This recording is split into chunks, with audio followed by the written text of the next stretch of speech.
and welcome to another episode of the Toronto Ultra Merk and Maven podcast. We have a champion amongst us, the adorable, very handsome, and also cute Priestahh. How are you, sir? I'm doing good, man. Excited to be here. I think the last time we did a podcast was probably like CWL days, like when we sat down and talked. Yeah, hot mic. Yeah, that's probably the last time I ever done anything with you guys. So people love hot mic, dude. That was your baby, Clint. Well, that's why I'm glad that we're doing this, because like I've always I love casting, but I think I like the side content more when it's like done well and I have a little control and it's just fun. Like I just like to bullshit and chat shit. I hate being professional. I just want to fuck around, man. Like, you're good at that, man. Perfect. Perfect.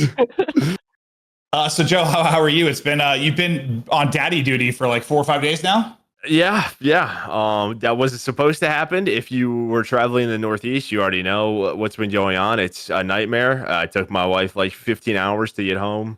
She's home. We're good to go. Is what it is. Yeah. We have a story to tell for a long time.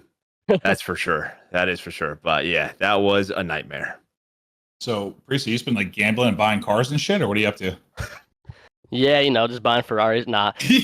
I mean, we did a little bit of gambling in Vegas, obviously, but other than that, I came back. Honestly, I got super sick after the event, so I've kind of just been chilling, trying to like regain from that. I know a lot of people actually got pretty sick after the event, so it happens, yeah. But I regained just in time for my birthday, so now I'm going out again. Hopefully, I don't get sick again. Oh yeah, happy birthday! Happy birthday! Yes, sir. Thank you guys. This guy committed to the episode, not know his birthday. He got fucked. But hey, listen, we're gonna have some fun now. He's still young. He goes out late, bro. He's good. Yeah, true. I'm chilling. For those of you who've watched episodes, we're gonna dive into Priestahh. He's had a wild career. We're gonna go from the beginning and kind of ramp up through this champs win. But first and foremost, we just want to talk about the Octane news. It happened a couple hours ago. Octane retires. I thought it'd be a great crew here to talk about it because obviously Priestahh, you have teamed with him. But I teamed with him. Oh yeah, I was his first team, dude. His first top 6 was me. I forgot about that. Yeah, I had young Sam. AW. We were under what was that name? Justice, dude. Justice. You guys remember that? I remember that. Yep. Yeah, we had a top 6 in 2015 because I was on loan. I was on loan from Envy, so I was just playing. And it was like me, TCM, Octane, and Study. We got top 6 at an event. So and then after that, he joined like Envy. That's when he started. But I was there. Looney and stuff, right? Like on Envy. Yeah, Looney, and then he joined Rise, and then he was a little sketch for he was up the ladder, But yeah, obviously a legend. Now, Man AR world champion, one of the best to ever do it. And yeah, I know Preston. You've teamed with him in 100 Thieves, so you know how talented of a guy he is. Yeah, I mean, Sam's insane at what he does. I mean, he shoots super straight. Everyone obviously knows that. Honestly, I was pretty surprised, because going into the offseason, I obviously saw, everyone being unrestricted agents, free agents, whatnot, and I was actually sitting there, I was like, what is Sam doing? Because, I was kind of curious because I saw other rumors of other teams, and then, that happened, and I was like, okay, that kind of makes sense, because, there's no rumors of what team he was going to and whatnot, but, yeah, I mean, it caught me off guard, but obviously we don't know the ins and outs of what's going on with him, but he's going to kill it with whatever he's doing next, for sure. I watched I kind of jumped through the video a little bit, but it was sort of yeah, he's doing 100 Thieves as a content creator, right? So yeah, but he said basically my entire adult life, these 8 years, I have been a Call of Duty pro. I've traveled all over. I haven't lived at home. I wanted to change that, spend time with my family and just sort of this is the next chapter time. And I think it's amazing. One, I guess, just to have the awareness or just be mature enough to sort of do that, because I think a lot of pros kind of don't go out on their terms. It's just sort of they play until they're in the pit, and then eventually they're not on a team. Whereas I tweeted him joking, but this is sort of like Calvin Johnson, like Megatron. I came in 8 years, was elite, and then on his own terms was like, I'm done in his prime. He's like, I'm going to step aside. So I think it's cool you get to go out like that, because everyone will remember you being a god and not your worst moments, which I think happens with a lot of people. Yeah, for sure. So he's also been really smart with money too. I remember. I swear, he real estate or something. He's been smart, so he's chilling. I also see that too. That just shows me he's confident whatever he does as well. You know what I mean? Yeah. Because for a lot of pros, for them it's damn, they're kind of secure a little bit. They're getting money. They're getting their salary. But for him to just kind of decide that on his own and just go into whatever's next for him, he's gonna be confident with what he's doing next, and he obviously, he's gonna have fun with it. And I think just chatting with him a little briefly on it, his heart isn't in it as much as it was, and like he's kind of mature enough to be like, it's selfish of me to continue to compete. David fuck over my teammates. David tweeted, IW did it again. So yeah, that's funny. Did you see Scrap's tweet? I died, bro. Oh, yeah, the that one by was one tweet or whatever he said. Bro. yeah, the trio. I took the whole trio down in 1 year. Okay, I that love guy. him. I love him, bro. dude. What is it? A heel? I Dude, that respect guy's funny. He'll chat shit, whatever. But yeah, I think just heart on it as much, wants to focus on other stuff, and I think a lot of people are surprised because I guess just when you think of the competitive drive it takes to compete at this level, you have to be kind of a psycho about wanting to win, and just you just have to have that itch. And most people do when you're competing at this level, so they don't end up being able to make a decision like this. But he was able to. So he's always been kind of, I don't know. You watch him play, It's his whole personality, dude. When we had him on, he's just chilling, dude. He's chilling. yeah.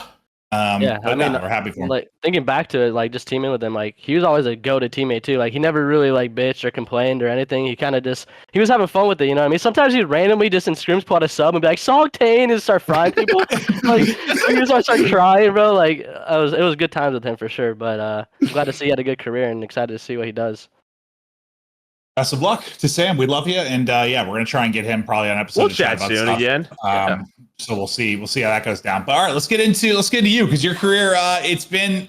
I mean, it's not. Well, yeah, it's crazy because it doesn't seem like you've had the longest career, but you've been going for a minute now. Honestly, it's been a wild road. Honestly, just considering how you got into things. So let's kind of start at the beginning. We always ask every guest this, just sort of where did it start, like that, the competitive side of it, where the itch was. What got your eyes on it?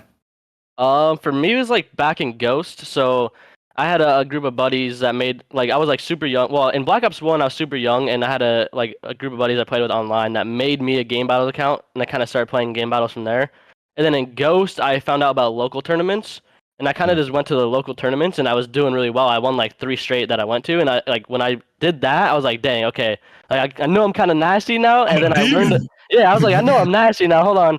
And then I learned about majors from those because I had no idea about majors really.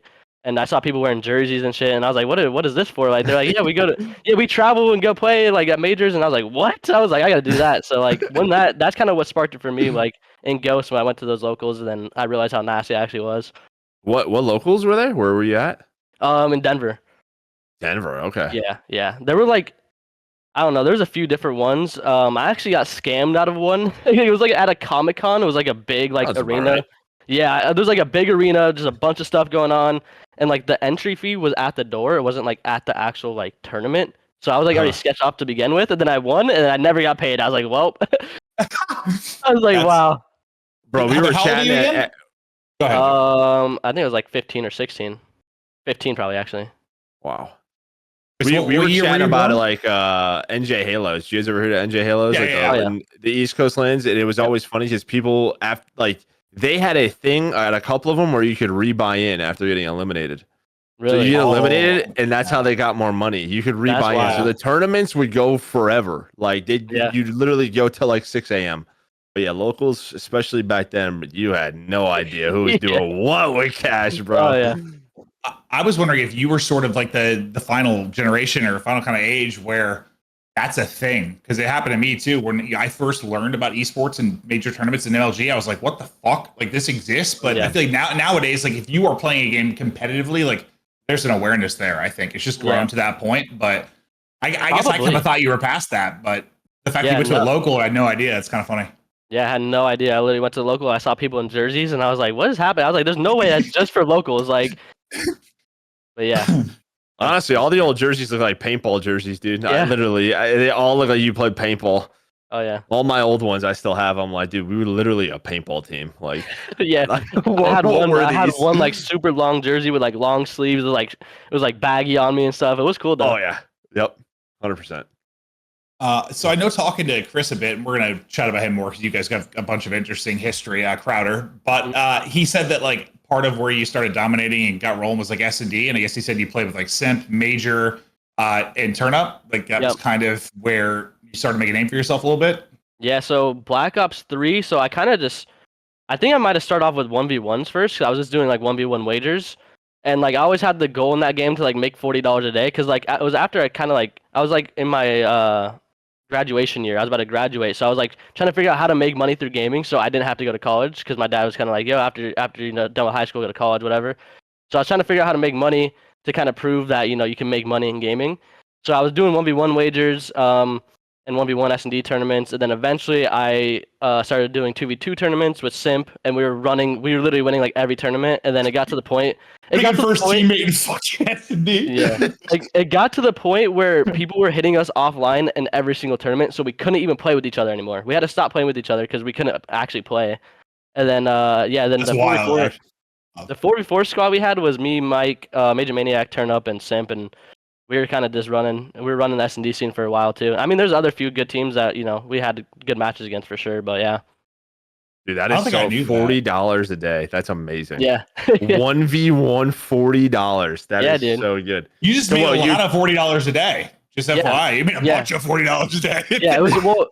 The thing is too, though, is like so for wagers, like I was doing like $10 to $20 wagers, and I had like a system where like so if I started a 1v1 team, right? Because whoever had the higher seed would host one and dones. So basically, I would do like $1 wagers until I was like 20-0, and then I would post one and done, so I could host every single match I'd play in one and dones. So I'd post like $20 one and dones, and I'd have host advantage. So I was literally just beating everyone on host. It's just so funny to me because like I feel like everyone has to like show their parents, all right, how do I, show them that this is a real thing. Like everybody we talk to, but like to your like mine was okay. I won like a big online tournament. It was like $2,000, and my mom was like, all right, like you can go because we qualified for like MW2 nationals. But yours that's just $40 a day. Like pops like made my $40. Like I'm telling you, bro. I'm telling you. Dude, I'm telling you, I could make cash. Dude, I remember going back to school and like this is when I just started making like money every single day, and I'll go back to school and I'll show my friends, I'm like, yo, look at my bank account, like on game battles or on UMG. I'll be like, yo, is that like 100? And then next time I pull up, it's like 300. And they're like, what the fuck are you doing, man? I'm like, bro, I don't even know right now. Dude, the way people made money in my high school is they like sold, this one guy stole like what were they called, like little Sony Walkman thing. He stole them from where he worked and he just sold them to people. That's how they made money when I was in high school. So dude, my buddy, I was a little bit different. My buddy literally would visit the convenience store and he'd like buy a couple of candy bars or like bag of chips, but then he'd take a ton of them. Like he would put them in his backpack and he would just resell them for like $1. No, this motherfucker's a CEO now. He better be a CEO somewhere. He's a chemical engineer. He's a chemical engineer. There you go. Yeah, dude. Like he knew what he was doing. But I was like, yeah, no, a little different in our time. So we're old. Fuck. I was the guy buying the candy bar shit. Oh, same. I had $1. I was like, yo, bro, you got that Laffy Taffy, dude? Like here you go. Like here's $1. It was definitely some Smarties in there or what? Mm-hmm. That's amazing. Well, I didn't actually know that you started with Simp as like that was your 2v2. That's terrifying. You guys just met through 1v1s, just playing. Bro, honestly, I actually can't even remember how I started playing with them. It was so long ago now. Like it had to just been through like a mutual or I don't know. I would actually have to ask him. Even with Mike, I'm gonna have to ask Mike how we even got together because I don't even remember. Okay, so they had the run with the search and destroy stuff, absolute demons, but then you had to be 18 to compete in the Call of Duty World League, so you kind of run into that issue. When exactly could you get involved? How much did you have to sit on the sidelines for? Yeah, so I was 17, Black Ops 3, and then about a month before I turned 18, I kind of told like the group of guys I was playing S&D with, like, yo, I'm about to go play Variant. And then I kind of just practiced Variant for a bit before Orlando. I think that was the last event before Champs. So I practiced for like a month, went to Orlando, and got like top 16, top 20. I forget exactly what it was. Top 16 in Orlando. Yeah, top 16 in Orlando. And then we went to Champs, and we got absolutely smoked there. But yeah. Top 24, yeah. Top 24? Champs? I mean, listen, you were playing with Too Quick, Fastball, and Nelson? Is that your squad? Yep. I probably would have got top 24 as well, yeah. To be fair, too, I think we had a pretty hard pool. We played Optic, and that was like my first like big main stage at Champs, and like that arena was sick though, because remember like how high up we were playing on the stage. It was a double layer stage, yeah. Yeah. So I mean, it was a super cool experience though, at least, even though we got smoked. How tough was like transferring the Variant for you? Like, just was that tough at all, or not really? Just like you were watching and stuff like that. Like, Honestly, not really, and I honestly didn't really watch that much. I kind of was just playing a bunch of S&D. I didn't really watch Variant or anything. I kind of just went straight into it. I just knew I always wanted to do that, to always compete and travel and go to majors. So like as soon as I was turning 18, I was like, yep, that's what I'm doing. Like no hezzy.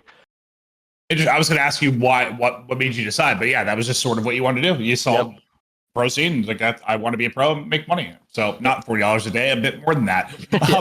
You know, you start with the top 24, but then after that, like you just sort of get edged when it comes to champs. And we're going to go through some of these because it's just it is close. You got what? Wait, what did I say? Did I say You got edged? That's crazy. Don't worry about it. Move on. Edged? Yeah. You know, just tease a little bit, Joe.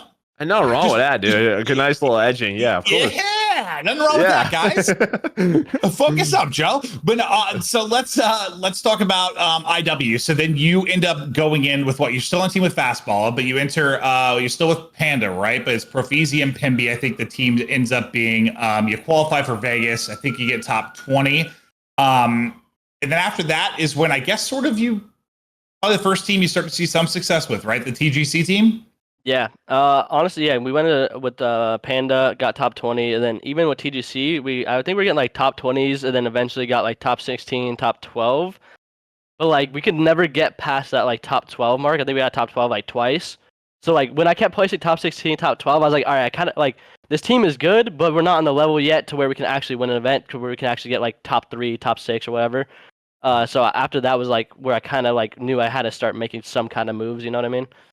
Yeah, so this is the part I guess I was trying to like understand. So you were making it into groups basically, but not making a lot of noise. Which to be fair, that was most open bracket. Yeah, that's like every open bracket team outside of like 3 ever. Yes, there's been like the FaZe run, which the FaZe wasn't an open bracket team, like Lightning Pandas. United. It's really the big one. Yes, there's been a handful. People like to think that open bracket tournaments were the best because teams were, you know, they're upset stories, Cinderella stories. No, they fucking weren't. No, they were not. It wasn't there. I think pools are always rough. There were some like loser bracket runs more than likely than like pools. I mean, getting top 12 through like open bracket was like pretty good, to be honest. Like, if you got it was very good. It was very good. You made I swear sometimes people remember it like a team. Oh, well, went through open and won the event. Like I swear that's how people remember it sometimes. But so I guess what I'm trying to understand is what after this you sort of go from a team that is making some noise, but not like I don't know, getting into the brackets consistently, anything like that. Like, were you just sort of like kind of the hard carry and people kind of knew that you were a free? Like, how did you go from this to like in the league in Cloud9? Like, what do you think? How I guess. Well, in IW, throughout IW, I was playing a lot of Pro 8s, and I was that guy in IW. I'm not gonna lie, that's probably like one of my best games. So like every time I'd play Pro 8s, I think I went on like a crazy win streak in that, and like eventually Formal actually banned me from Pro 8s. Yeah, he actually banned me from Pro 8s too. I think he banned MC at some point too, but shocking.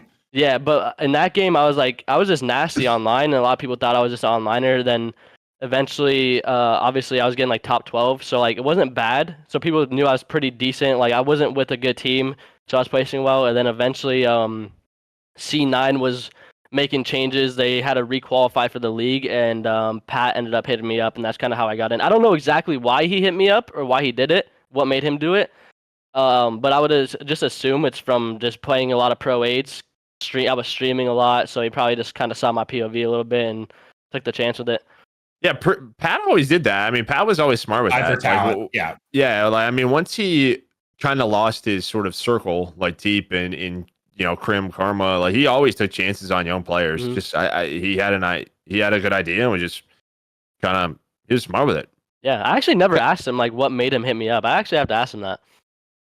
Yeah, I was kind of wondering. Well, it's probably like I think you said it. Like Pro 8s is for sure. Yes, if you're finding Pro 8s, like that's. But it's not just that. Like it's like you said, you did enough at LAN to prove it wasn't just online. Like it's not like you went crazy, but like it was far enough. Like I think it proved you weren't just Jimbo.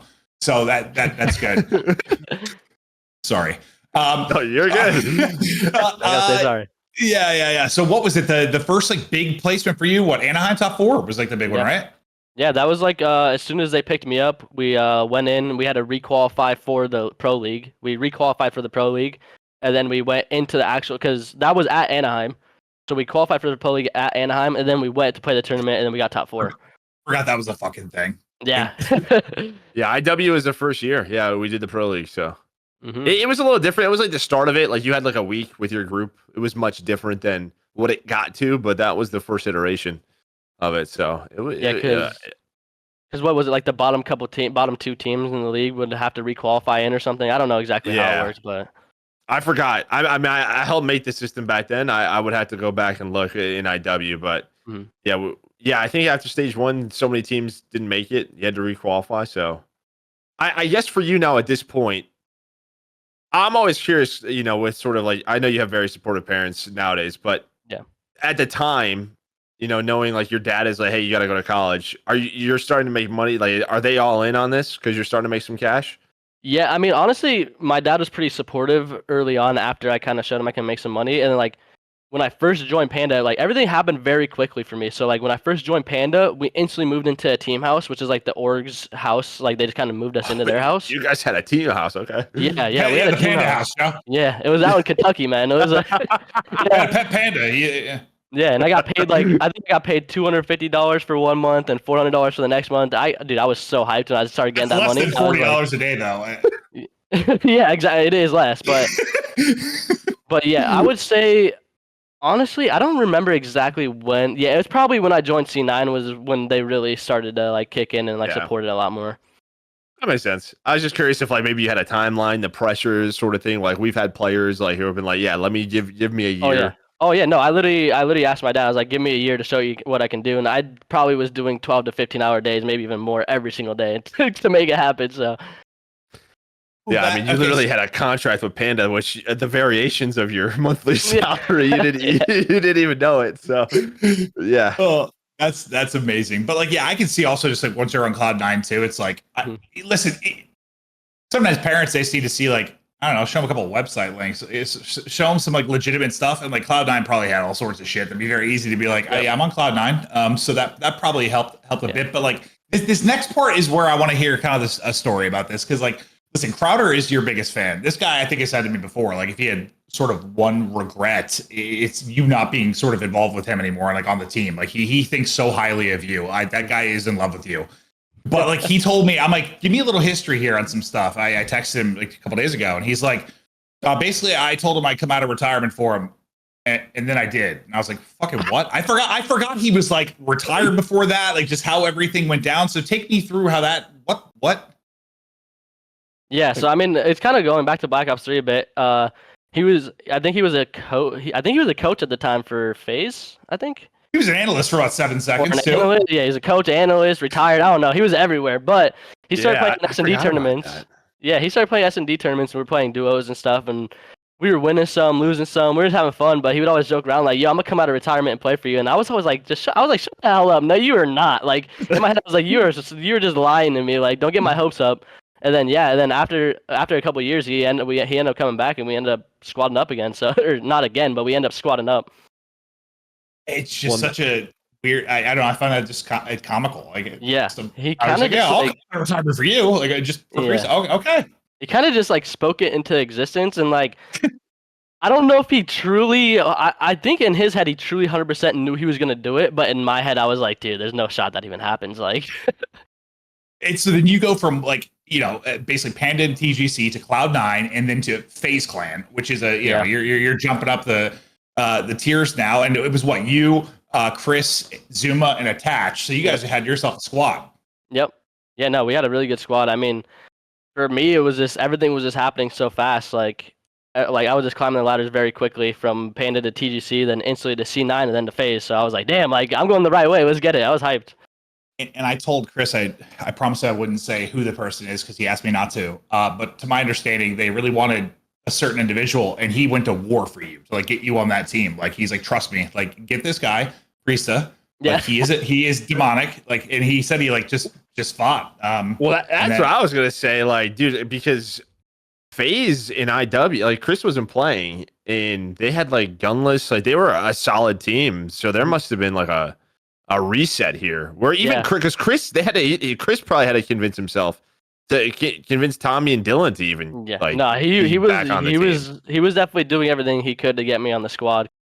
I'm trying to remember like the FaZe teams before that. Like you're talking about a reset. Like what you had Black Ops 3 where they were outselling everyone by 1 million but not winning. And this is all coming off a year in AW where they did really well. Then IW is sort of mediocre results as well. Yeah, same type of thing where they can't figure it out. The roster, and it's just like it's reset time. just start it over. It was also boots though, right? That was like the big difference. This was the first boots on the ground, and that's probably how Chris was like, dude, it's a boots game. It's true. I'm going into World War II, right? Yeah, like I it's a boots game. Like we'll be fine. And this was like, this was one of the most. I wish it was at like a major LAN, but like one of the most memorable tournaments of all time was that Stage 1 Champs, bro. Like that's the final with you and Optic, Attach running through the artillery, the Chris 1v3.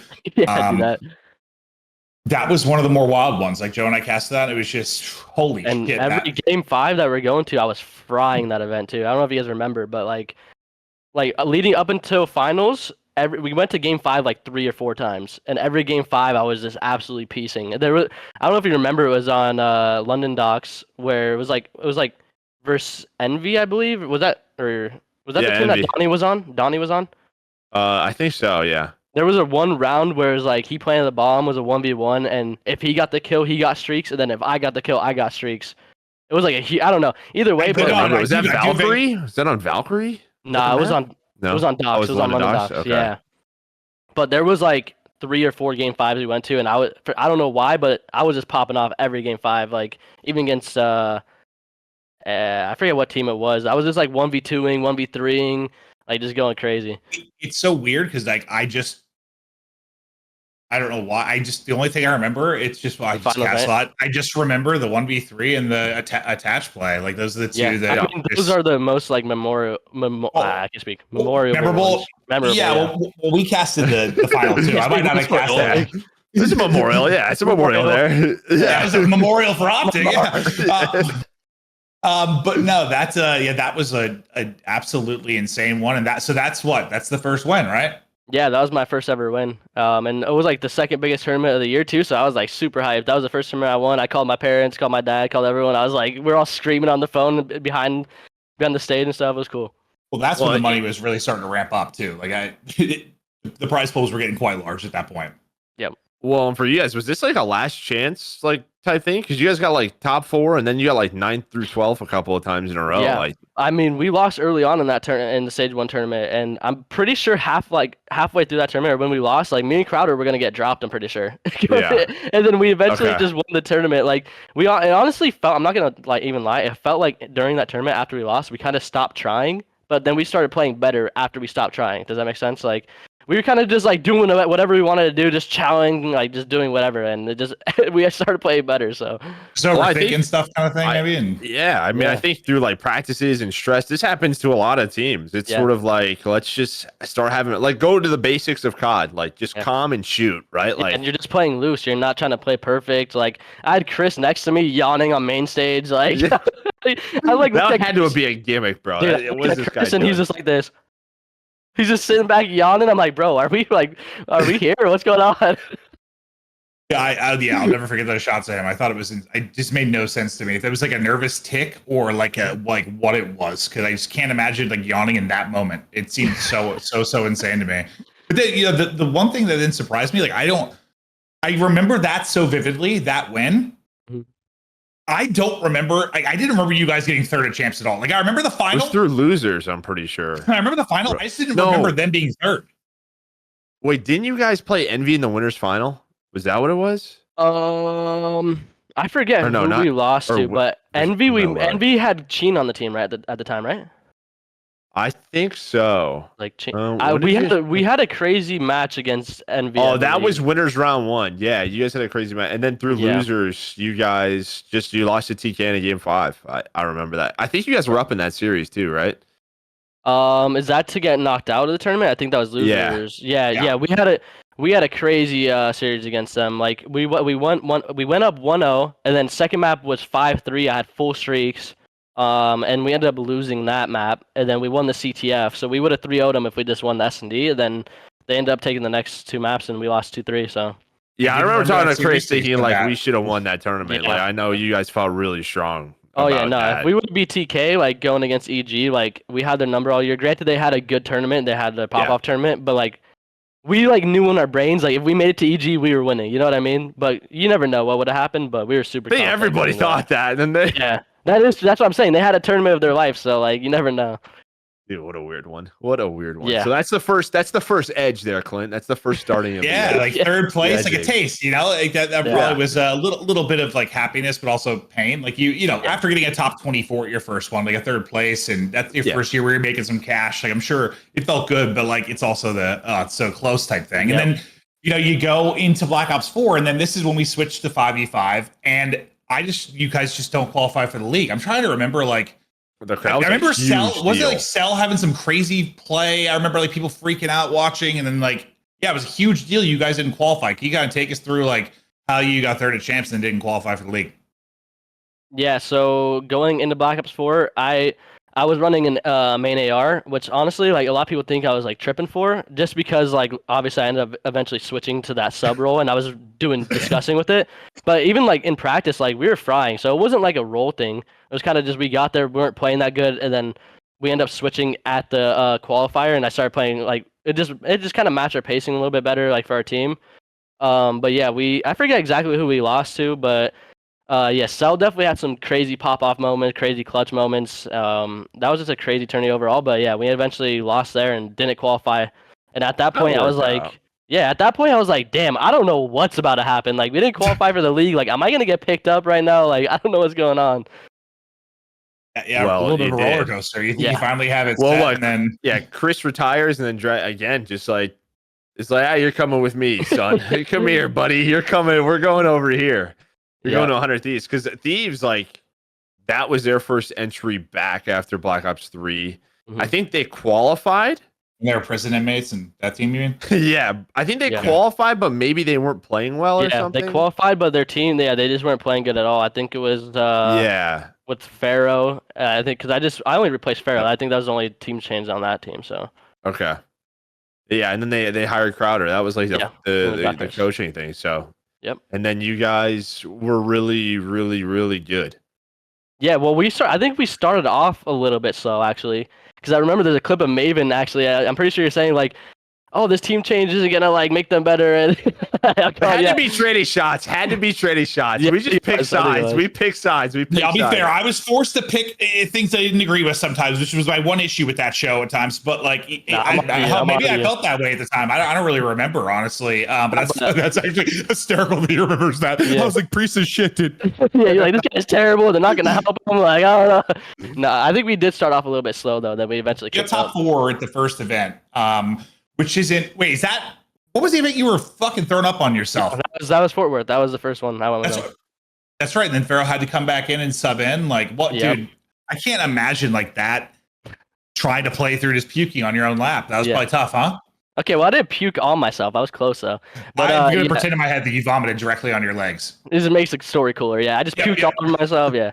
No, I mean. I always said it. 1v3 covered in puke, yeah. I always said it like after that event, it just felt like a movie, especially because like, I mean, I got sick the first event with them, and like we were really good going into that tournament. Even like our match that we were playing against, who was it, E6, I believe at the time. I was literally I knew I was about to get sick, and I like turned to my teammates. I was like, guys, I'm not gonna lie, I have to throw up. And they're like, nah, you're good. The first map, I don't think I said a word, and I was just frying. The second map, I had my grab spikes. I was frying, and I was like.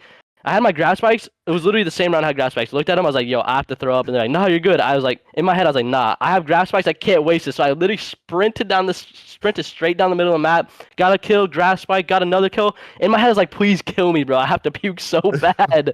And I got killed, and I turned around, and thank God there's like a little plastic cup behind me. I don't know who left it there. But I found that, grabbed that, and that's where things Dude, started that would happening. have been the most alpha moment ever if you grab Spiked. Mid Grab Spike He's and just puking fucking on them. just puked on them, bro. That Oh would my have been God. Yeah, it's that hilarious. slack slam, puke slam. Dude, I've been nuts. Oh, but it's probably tough though, because like, you get this, whatever you want to call it, second chance. You get on this big ore at the time everyone's kind of hyped about, and then that's how it starts with you trying to throw up while you grab slam. Dude, I actually felt terrible. I felt terrible after that. I was like, dude, the first event going in, I just get sick and I can't even finish out of the tournament. I'm not gonna lie too, when I got sick, I was chilling for a bit and I was about to play. Then they asked me if I'm good. I was like, yeah, I'm good. And then I just started spinning out of nowhere, and I was like, okay, I'm not good. So then they took me back, and then I went to the ER. And as I was at the ER, I was like, yo, I want to go back and play. But then they told me I can't even go back and sub in. I was like, damn. Yeah. Yeah, I think as soon as like Pharaoh started playing, yeah, that's like Yeah, I was shocked. Yep, you're shocked. Yep. But after that, you guys go back to back. I mean, you guys were frying everybody. I guess like, was there anything for you like, because you had to play that SOG role from a main AR. Like, I guess going to that team from like FaZe. I mean, we know Kenny, Octane, Slasher, even like Chris, like they're system players. Like, so was there any adjustments for you to like kind of get used to that, or not really? Not really, because even our World War II team kind of had a good system, like Chris's system that he's always been running. So like going into that, it was more of just like everyone like trusting that system and everyone understanding how to play that system. And I think everyone on that team really understood and really got it pretty quickly. So I mean, it kind of just fit right in.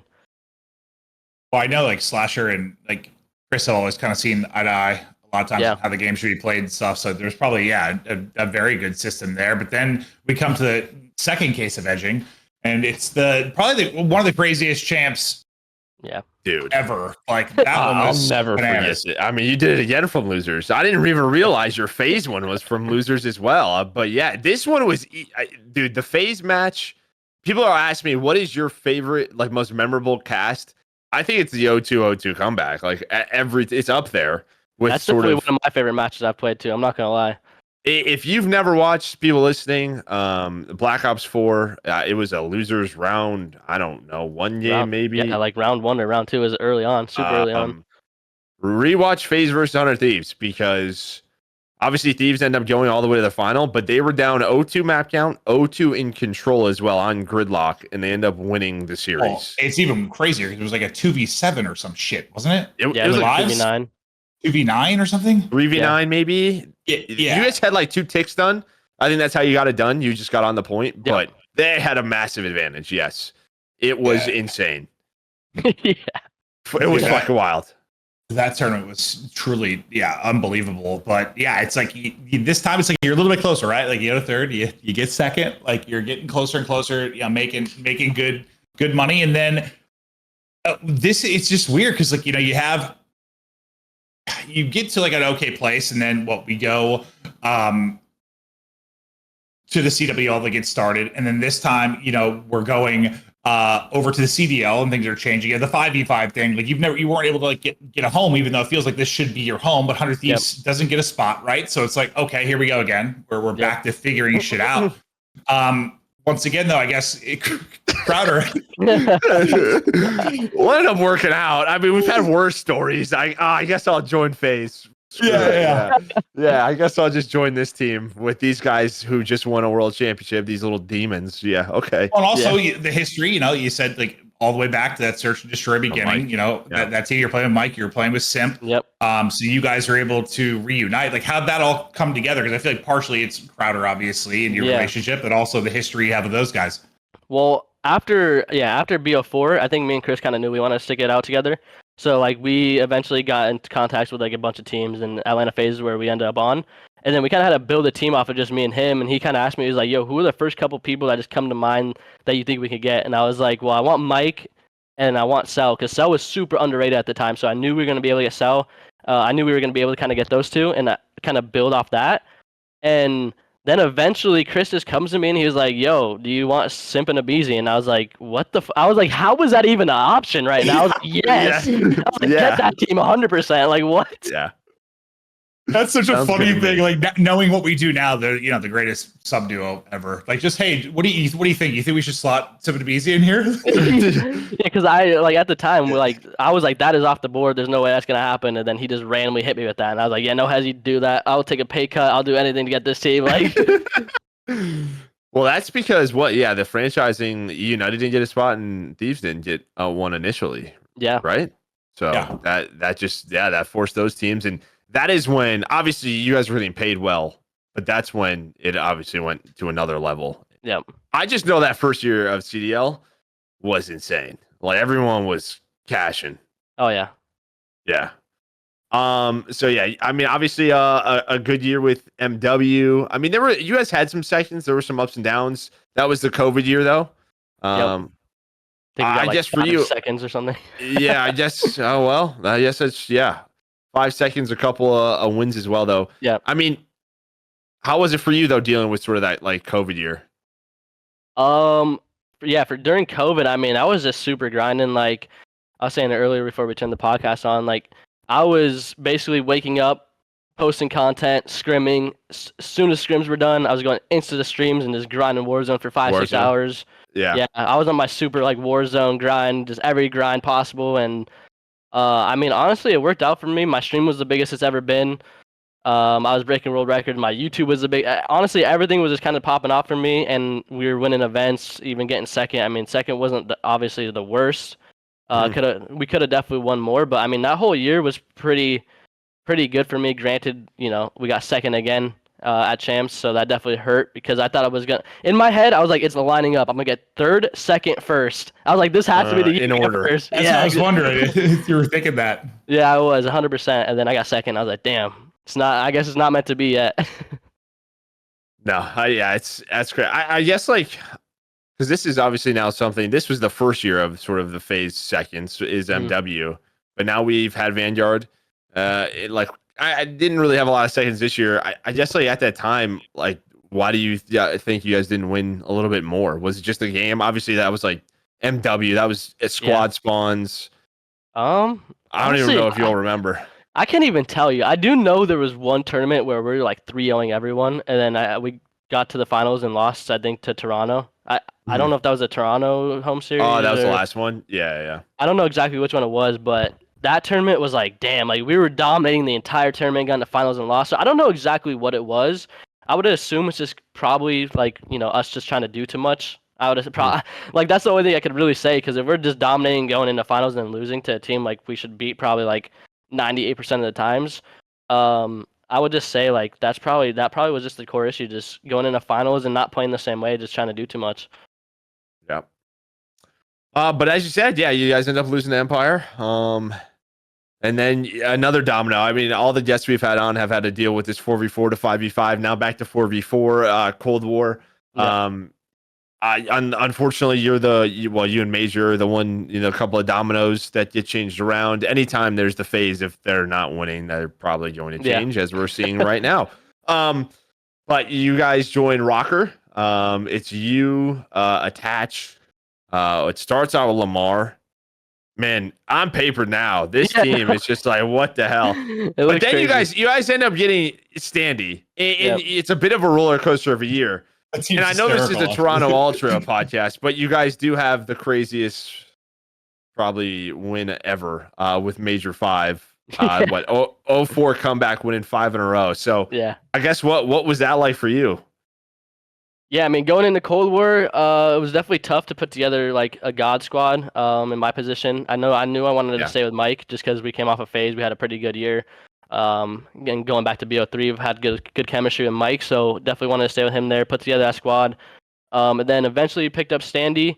He definitely matched our pacing. And at first we had Lamar in instead of Mike.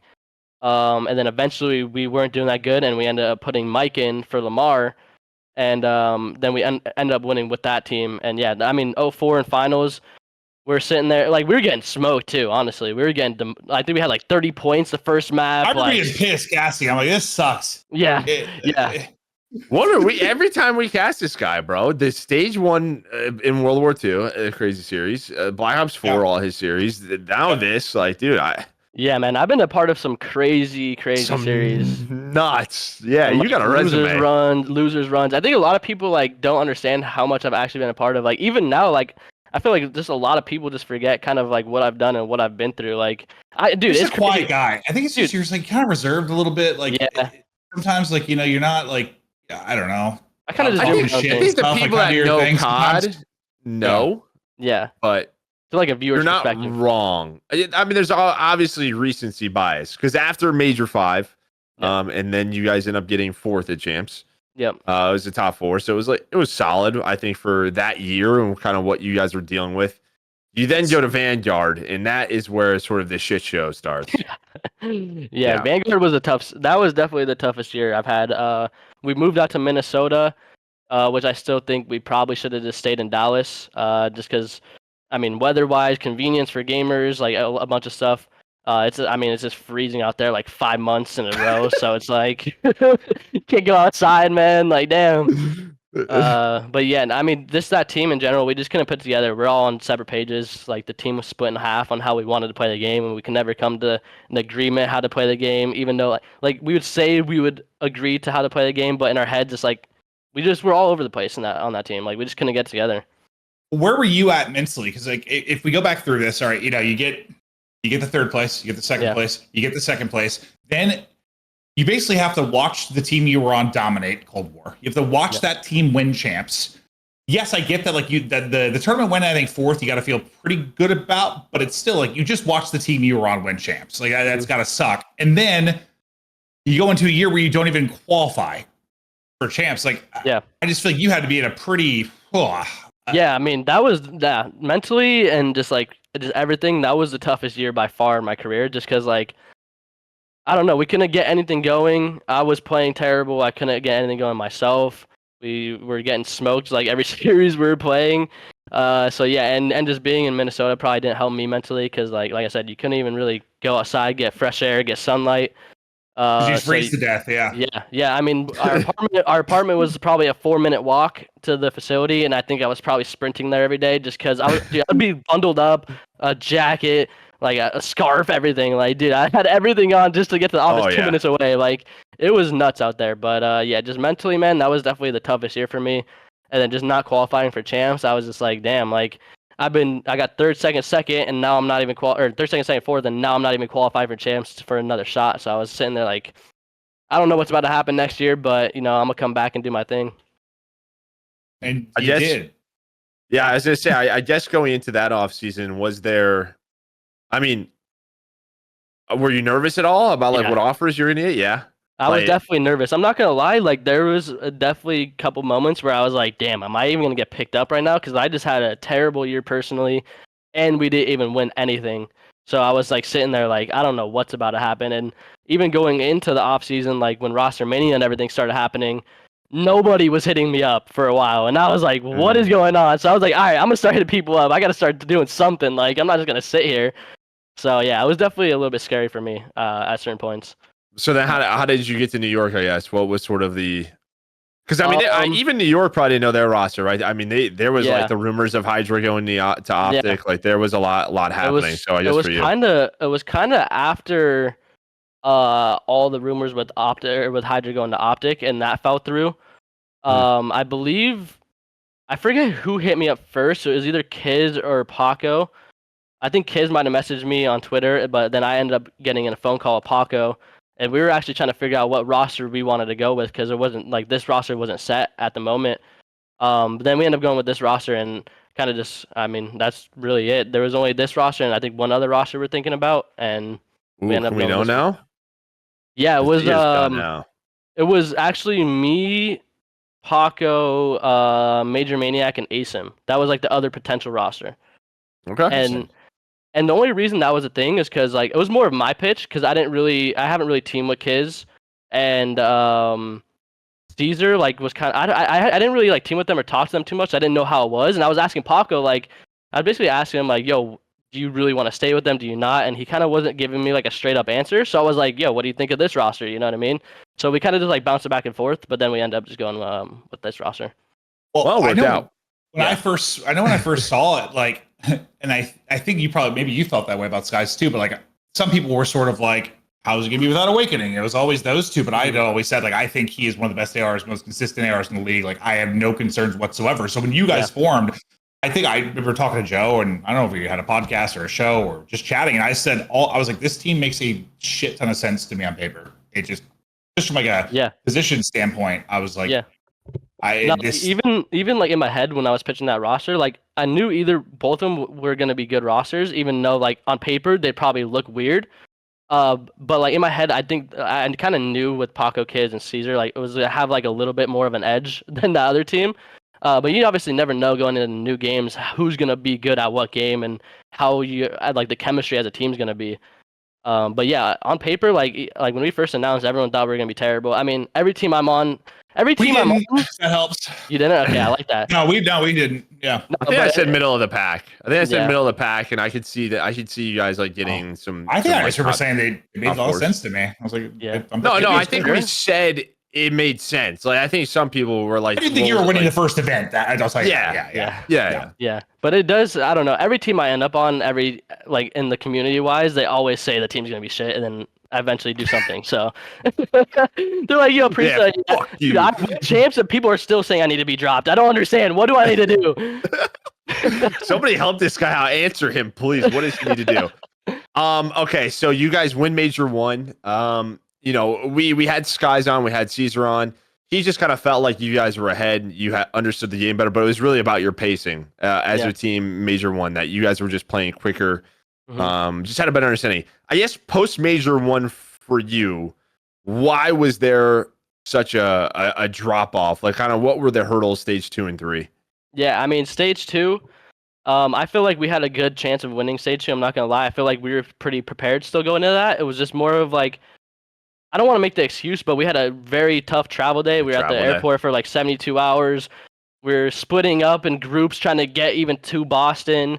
And we got there like the night before we were about to play, so we had no warm-ups. We literally went to the event, just shot bots for a couple hours, and then went straight into the match. And I mean, granted, we lost 5-5 last map against Minnesota, so it was a close match. So like, I think we would have done a lot of damage if we actually had won that series, because then we would have had more opportunities to get warmed up, scrim other teams, have like a little bit of a break.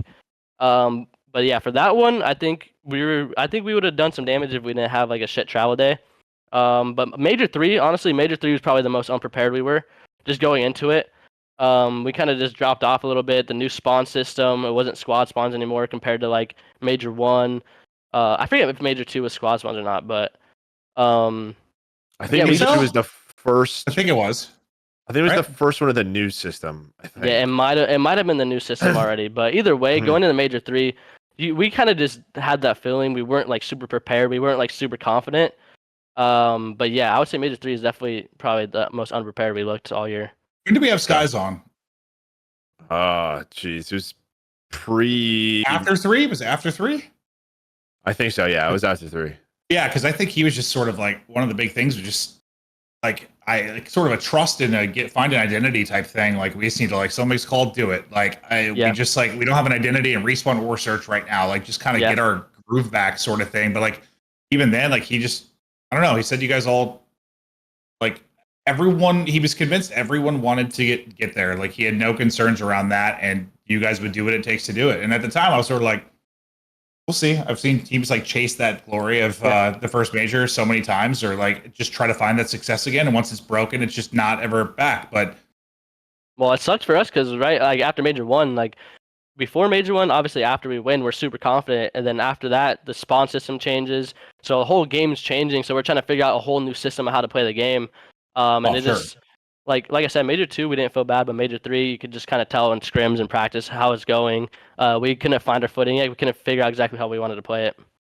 Was there any like concern? Like I mean, you guys seemed like a pretty tight knit group, and I think Caesar said like you guys were very open and communicative. Like, was there any chance of like a roster change at all for you guys after like a last? No, you guys were just nah. I mean, I think we were all super confident that we could figure it out. It was more of just like frustration and getting like upset after losses.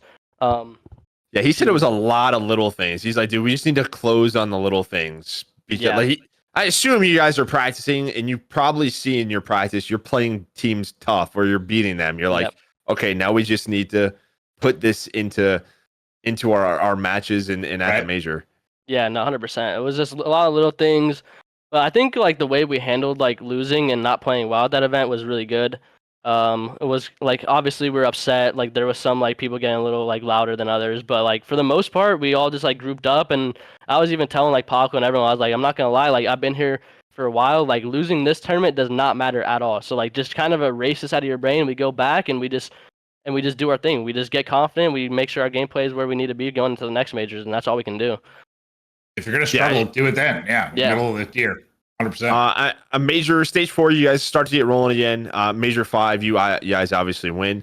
But I guess for you, I think there was a big step major 5 in stage 5 where it just felt like you guys figured it out, right? Sort of like Thieves last year. When did you, I guess, personally just start to realize like, all right, we're the best or one of the best? Like, was it scrims? Was it at the major 5? Like, I guess, what was it like? Shit, we're clicking. Dude, honestly, I would say it was scrims when we were playing SND. Our SND started getting disgusting. Like, SND and scrims, we were frying, and then we went to the major, and we kept doing the same thing. And we're just clutching a lot compared to before, where we were getting clutched on like 1v3s, 1v4s, 1v2s, like anything we had man advantage in, we were losing them. And then before major 5 and at major 5, we started basically just closing those rounds out a lot more. Granted, it probably happened a couple of times still. But when we got nasty S&D, I was like, dang, okay, we're disgusting right now. If we come out and take the first respawn, like we're not gonna lose. Like, well, I want to hear like a little bit like less about like the team figuring out, more you individually, because I guess I think whenever somebody has some inconsistencies, like I think about you with the FaZe team, you were kind of I know if you were going to drop a 1-1 or a 0.5 sometimes when you were on that FaZe team. And like, you know, give me a 0.7 at least. Yeah, you're kind of a reserved guy. Like I always figured it was a confidence thing to some degree, because that's just it doesn't matter how good you are at something. Everyone struggles with like self-image and confidence sometimes, and you're just like second guessing yourself, right? That's I feel, especially in COD with how quick it is. It's just like, well, so like your mental has to be there. I will say the biggest downfall to my gameplay since I've been playing is I try to help my teammates too much when sometimes I need to be selfish. So like I'll be in like good positions, and then my teammates will need help, and I'll go out of my position to go help them, and then I'll. No wonder you and Stimp were the original duo, because that sounds pretty fucking familiar. Yeah. So yeah, that's definitely been my downfall. But like when I have good tournaments or good maps, it's just straight confidence and kind of just playing more selfish. Like that's literally when I joined the team. That's literally what Troy and even all my teammates, they reassured me. They're like, yo, like just play selfish as fuck. Like if you're in good spots, get your kills. Do not come help us. Literally just iron, hold your angles, do what you have to do. Like, and that's gonna help the team more than anything. So like they all just gave me that confidence that like, yo, you don't have to help us. Like literally just do whatever you have to do. Well, I'm sure it's tough for you too, because you go from like a main AR, running AR, to a sub SOG, super fast, like entry in these systems. Like the goal is to help your teammates as much as possible. You know, you kind of get away from like kind of what we said, like the basics of COD, like controlling power positions, being a selfish player that like, I think we even had Octane on, and it was the same thing with him during Vanguard. He was like, in my mind, I was just trying to do too much. And like, it just feels like this happens to players throughout their career with all the different teams you've had, trying to find that success once again. Yeah, it's more of just like knowing when the time is to do something, right? Like, because like there's a lot of times where I'll take myself out of a position to go like take a route and get spawns, or I'll take myself out of this position to go get in the hill, rather than just knowing when the time is just to play selfish and get all the kills, and then someone else just fills that in. It's just people don't realize, if you haven't played at that, you know, your level, and I haven't exactly, but I get it. Like just focusing on one thing. As talented as you guys are, bro, when you can just shut it off that one aspect of your brain and get the gunny right, like it's tough with comms when you hear a teammate going, yo, I need help. Like your instinct is oh, I gotta go, right? Like sometimes I go down a war zone, I'd be the dumbest player ever to save Joe. I'm flying into Joe. I freeze you out, right? Like it's just like, where in general it's like, okay, if I get this kill, this opens up another play for our team. And it can be tough to get that in your mind at times. Yeah, it's 100% a balance. All right, I am curious about this. So you guys get to the final, you guys end up winning. I gotta know though, after the expo, kind of what's the vibes like after the, what was it, 3 kills? Yeah, that control. 3 kills. Dude, I'm not gonna lie. Okay, so like during or like before that match, I got super hot on stage, and I was wearing a hoodie. I literally like, because I like to wear a hoodie on main stage, so I was wearing a hoodie, Same, my jersey under.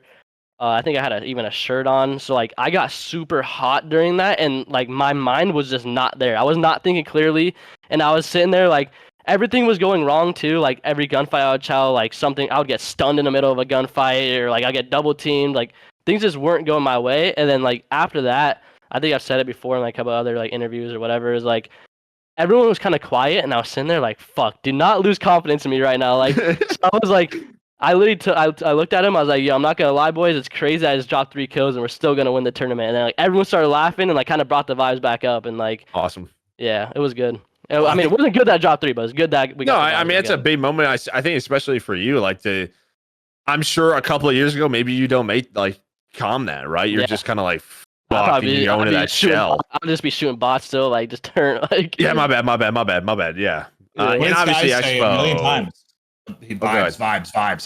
How many times guys say that? It vibes, like how good they were with this team, and that. Yeah.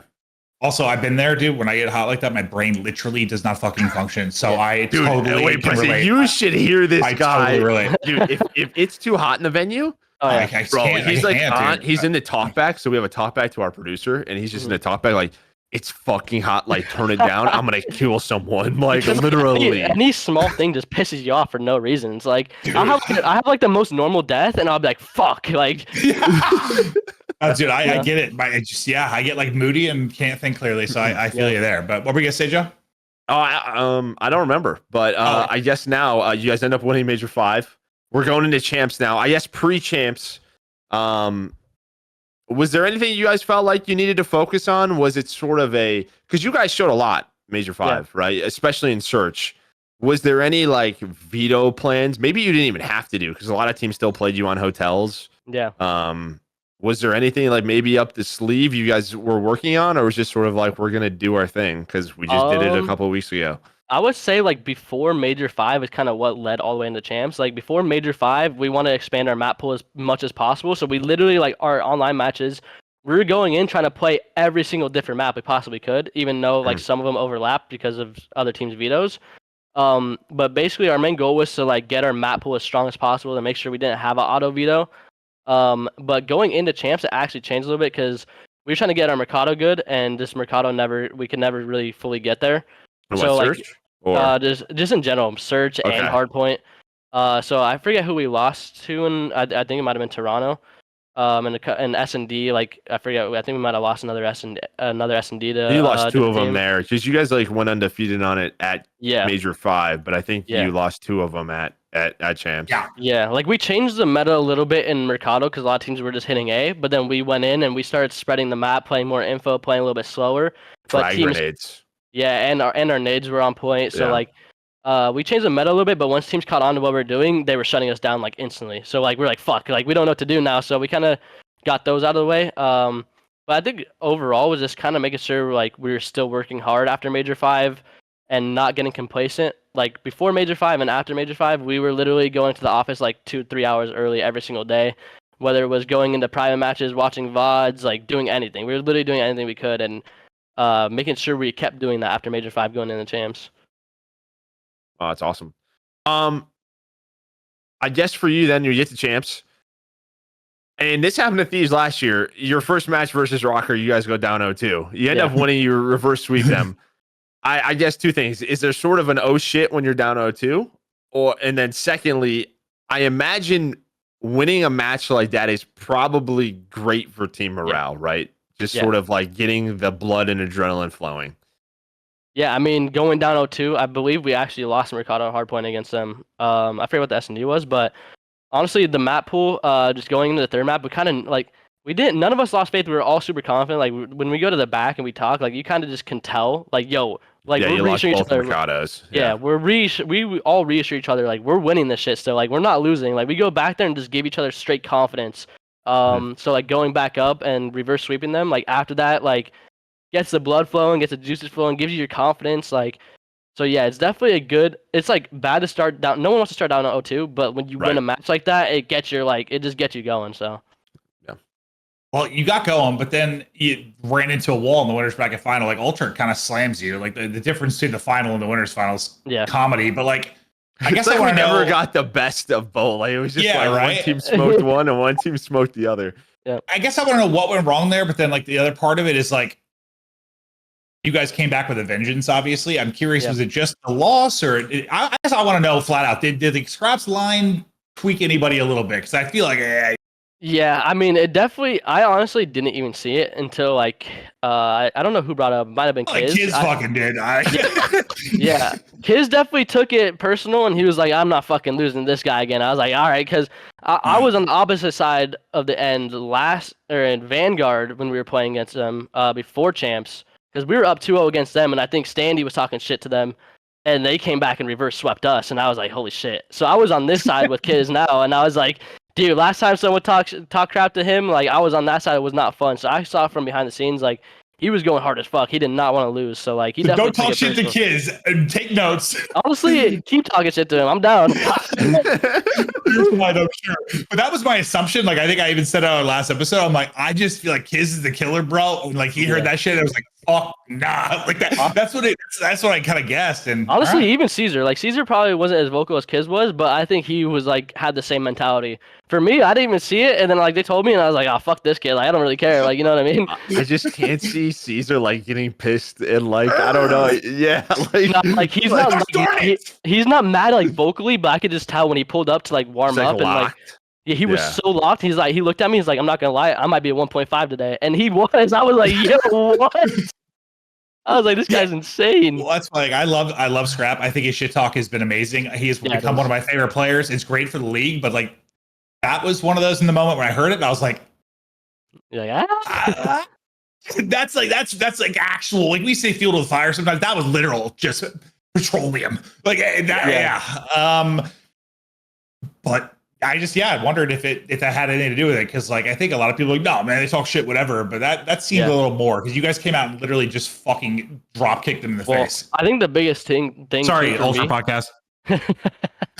That's tough.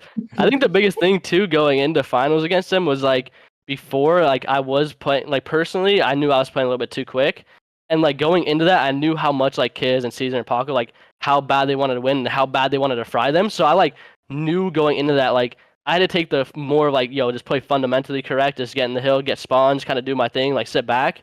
And I even told them before, I was like, I've been in finals a couple times with champs. Literally just let them mess up. They will fuck up, I promise you. Because every time I lose, it's like we're trying to do too much. And I don't know if that helped them or not. I never asked them. But I literally told all of them that before we walked out. And I hope it did help them. But yeah, it was a good time.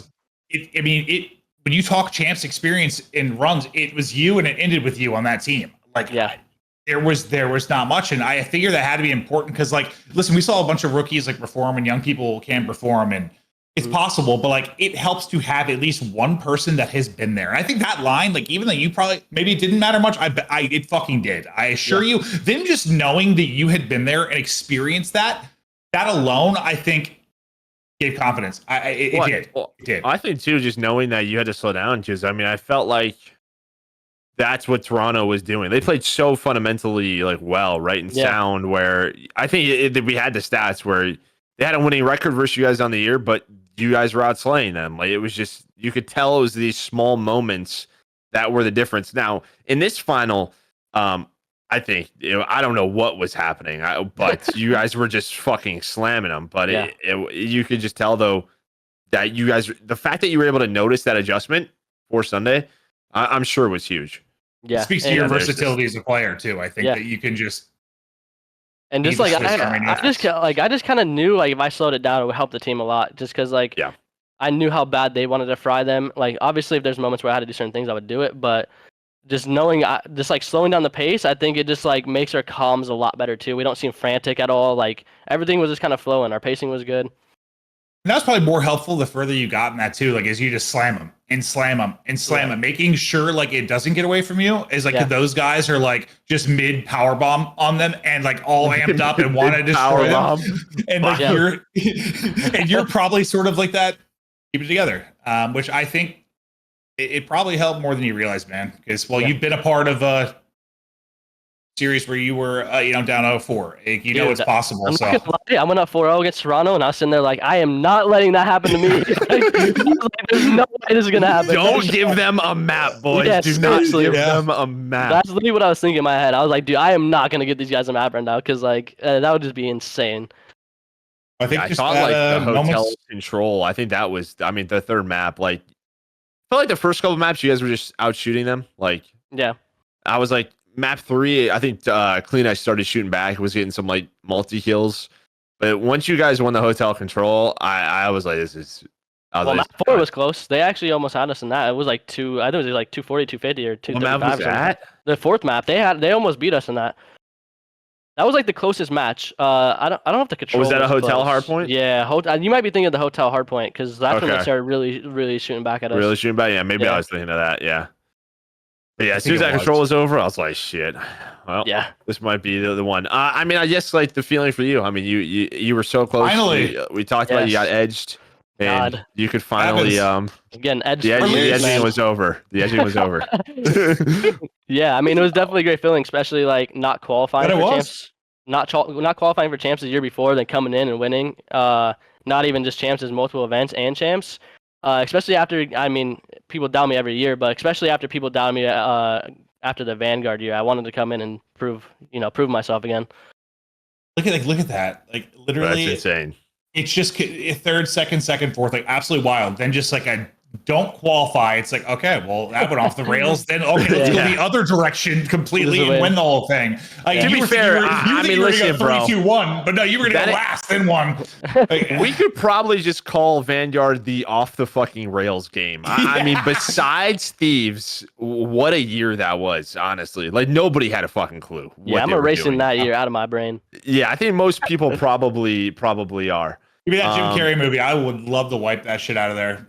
Yeah. The Spotless Mind, Eternal Sunshine, whatever the hell it was called. Get it out of there. No I'm fine idea with what that. you're talking about. You never seen that movie? Oh, it's incredible, bro. No. I guess year's done now. I mean, you got to be happy not to be part of Rostermania, right? At least I don't think you are. You guys are just chilling. It sounds like you guys are the You were one squad dropped. locked in. Yep.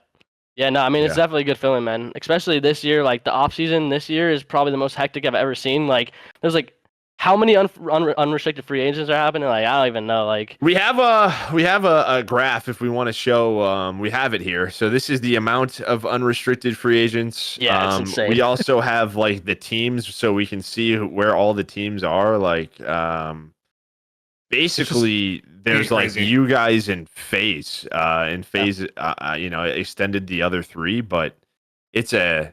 well, I think Toronto doing honestly, what it's they just did like- was. Before CDL, I mean, like the first year of CDL is kind of what it reminds me of. Yeah, it's like every team is making big changes pretty much. So it's pretty hectic right now. I am curious. Say you weren't. Say what you were a part of. Like, say that there was a collapse, right?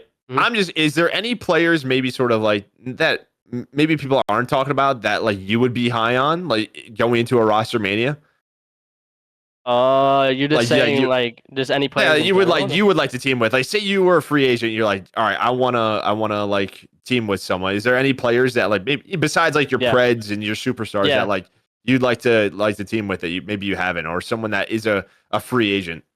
I'd have to look at a list of players. I'm not too sure.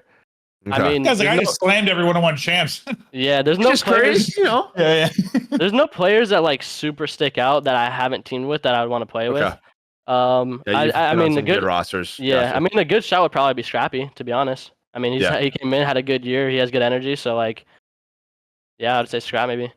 Definition of who you would love to play with, hate to play against, like type thing.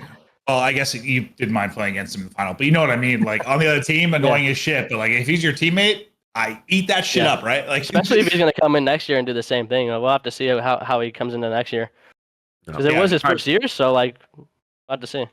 Before we get to community questions and wrap up here, I am curious. Do you miss like Clint and I have been having this conversation around Rostermania and stuff. Mhm. The last couple of years have been pretty straight edge, like 2 AR, 2 sub. Do you miss like being like a real flex with like running a third sub on some maps? Yes, I super enjoy running actual flex. I actually tried this year. I thought it was going to happen this year. I thought it would eventually too. I actually was pulling out a sub decent amount throughout this year, and a lot of teams weren't doing it other than like certain hills, like Kitchen Hill. Like there's only like 2 or maybe 3 hills people actually put out their sub on, but there was a lot of times throughout the year where I was actually keeping out a sub for a lot of hills that people wouldn't like P5 on Hotel. I was keeping out sometimes P4. There's just like random times that like even Mercado I'd pull it out on like P2, P6, P5 sometimes. Just like. And a lot of people weren't doing this. So I was trying my best to actually have that flex roll in this game. Sometimes it would work, sometimes it wouldn't. But overall, yeah, I do miss. Usually, once you can, the faster you can play as a team, typically better. So like that's why we usually kind of see a third sub at least a little bit more. But I'm not surprised you were trying to. Some of these teams, obviously, the last couple of years you've had 2 and 2, but Clint and I are like, man, if we get a real like, even if it's 30% of the maps, like you can run a third sub.